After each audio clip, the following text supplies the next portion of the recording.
नमस्कार रसिक श्रोते हो. आज ऐकूया बालकथा आणि वैज्ञानिक सिद्धांत ह्याची सरमिसळ असणारी कथा, जी घेतली आहे गंमत शाळा भाग 2 ह्या पुस्तकातून. पुस्तकाचे लेखक आहेत राजीव तांबे आणि कथेचं नाव आहे रंगीत डिस्को. आज बऱ्याच दिवसांनी मिहीरला त्याचे बाबा भेटले.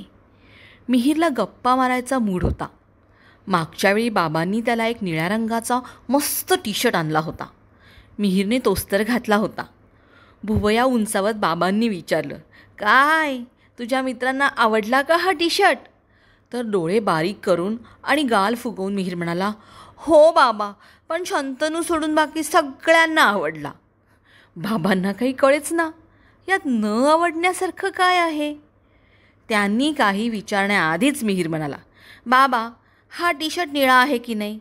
पण ह्याच्याकडे पाहून शंतनू म्हणाला, हा कुठला हिरवा टी शर्ट घातलास? हे ऐकल्यावर मी तर चाटच पडलो. हा काय हिरवा आहे का बाबा? मी त्याला सांगितलं, शंतनू हा निळा आहे. तर तो मलाच हसत म्हणाला, हा मला तर हा हिरवा दिसतोय. हा निळा असता तर मला पण आवडला असता. बाबा, का हो असं बोलला असेल तो? अच्छा, म्हणजे तो मला मुद्दामून चिडवायला बोलला की त्याने माझी मस्करी केली. मिहीरच्या केसात प्रेमाने हात फिरवत बाबा म्हणाले, अरे मिहीर, शंतनूचं बरोबरच आहे. काही जणांना निळा रंग हिरवा दिसतो, पण ते त्यांनाच माहीत नसतं. कारण वेगवेगळ्या रंगांना डोळ्यांनी ओळखायची कुवत प्रत्येक माणसात सारखीच नसते. बाबा, मला सांगा, पांढरा चेंडू हा पांढराच असतो ना? म्हणजे रंग हा त्या पदार्थाचा गुणधर्मच आहे की नाही? म्हणजे मला असं म्हणायचं आहे बाबा, की जर पांढरा चेंडू हा नेहमी पांढराच दिसतो, तर मग इतरांना तो वेगळा का दिसतो? मिहीरची बोलताना थोडी गडबड झाली, पण त्याला नेमकं काय विचारायचं आहे याचा बाबांना अंदाज आला. ऐक हं, काय झालं आहे सांगताना तुझी थोडी गडबड झाली आहे बघ मिहीर. लक्ष दे. पहिली गोष्ट म्हणजे पदार्थाचा अंगभूत गुणधर्म रंग नव्हे, तर त्याचा आकार असतो. चेंडू गोल असतो, म्हणजेच तो सदैव गोल असतो. पण वस्तूचा रंग हा त्याच्यावर पडणाऱ्या प्रकाशावर अवलंबून असतो. पांढरा चेंडू पांढऱ्या प्रकाशात पांढरा दिसतो, तर निळ्या प्रकाशात काळसर दिसतो. पण काळोखात त्या चेंडूला रंगच नसतो.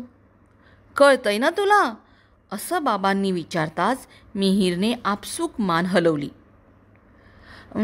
बाबा, समजा सिग्नलमधला लाल रंग जर कुणाला हिरवाच दिसला तर ॲक्सिडेंटच होईल की नाही? आणि मला सांगा बाबा, जगात सगळीकडेच धोका किंवा थांबा असं सुचवण्यासाठी हा लाल रंगच का वापरतात? दुसरा कुठलाच रंग का नाही वापरत? चांगला प्रश्न विचारलास मिहीर. ऐक, मानवी डोळ्यातील पडद्यावर असलेल्या रंगपेशींना लाल रंग सर्वात जास्त उत्तेजित करतो. त्यामुळे सर्व रंगात केवळ लाल रंग लगेचच लक्ष वेधून घेतो. म्हणूनच थांबा, धोका ही खूण लाल रंगाची असते. म्हणूनच बाबा, दिव्यांच्या रोषणाईत पण लाल रंगाचे दिवे जास्तीच असतात. बरोबर आहे की नाही? अगदी बरोबर बघ. पण आपल्याला हे रंग कसे दिसतात? म्हणजे बघा हा बाबा, आपल्या डोळ्यांना जो रंग दिसतो तोच त्याचा रंग असतो ना. म्हणजे बाबा बघा ना हो, पुन्हा काहीतरी गोंधळ होतोय. थांब मिहीर. काय होतंय ना, तुला एकाच वेळी खूप प्रश्न विचारायचे असतात, म्हणून तुझा थोडा गोंधळ होतोय. डोळ्यांना दिसणाऱ्या पदार्थाचा रंग 2 घटकांमुळे ठरतो. डोळ्यासमोर जे आहे आणि डोळ्यांना जे दिसतं, या 2 घटकांमध्ये फरक असू शकतो बरं. पदार्थावर पडलेल्या सर्व रंगांचे परावर्तन करणारी वस्तू पांढरी दिसते आणि सर्व रंग शोषणारी वस्तू काळी दिसते. पण बाबा, मला सांगा, इंद्रधनुष्याचे रंग असणारी ती चकती असते ना, जर ती गोल फिरवली तर पांढरा रंग दिसतो. हा प्रयोग आहे ना, मी आणि आजीने एकदा केला होता. पण मला प्रश्न पडला आहे, पांढऱ्या रंगाची किंवा काळ्या रंगाची चकती जर जोरात फिरवली तर कुठले रंग दिसतील? अतिशय चांगला आणि सुंदर प्रश्न आहे हा, आणि याचं उत्तर तुला माहीतच आहे. चला करून पाहूया. तो फिर हो जाय शुरू. बाबांनी एक जुनी सीडी आणली. तिच्या मापाचा एक पांढरा कागद गोल कापला. तो त्यावर चिकटवला. बाबांनी सांगितल्याप्रमाणे मिहीरने त्या पांढऱ्या गोलाचा अर्धा भाग काळ्या रंगाने रंगवला. आता अर्धा गोल पांढरा तर अर्धा काळा झाला. मग बाबांनी काय केलं? मग बाबांनी काळ्या रंगाचं स्केच पेन घेऊन पांढऱ्या भागावर छोट्या छोट्या अर्धवर्तुळाकार रेषा काढल्या. त्या पण जास्ती नाही हां, 3-3 रेषांचे 3च पुंजके, अगदी छोटे छोटे, तेही एकमेकांच्या जवळजवळ. आता या सीडीच्या मधल्या भोकात पेन्सिल घातली आणि सीडी गोल गोल फिरवली, अगदी वेगात फिरवली. तर काय चमत्कार! त्या सीडीवर रंगीत रेषांची वर्तुळं फिरत आहेत असं दिसू लागलं. मिहीर तर आनंदाने वेडापिसा होऊन ओरडला, वाव, कमाल की धमाल!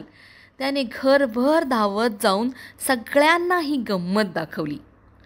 आता उद्या मी शाळेत पण घेऊन जाणार आणि माझ्या मित्रांना दाखवणार, अशी त्याची भुणभुण सुरू झाली. मग धावत येऊन बाबांच्या मांडीवर बसत त्याने विचारलं, पण बाबा, असं का झालं? इथे तर फक्त काळा पांढराच रंग आहे. म्हणजे एक सर्व रंग शोषणारा तर दुसरा सर्व रंगांचं परावर्तन करणारा. पण ही सीडी गोल गोल फिरू लागल्यावर मात्र त्यावर निरनिराळ्या रंगांचा नाच सुरू झाला. एकदम रंगीत डिस्को. असं का बाबा? याचं उत्तर अगदी सोपं आहे.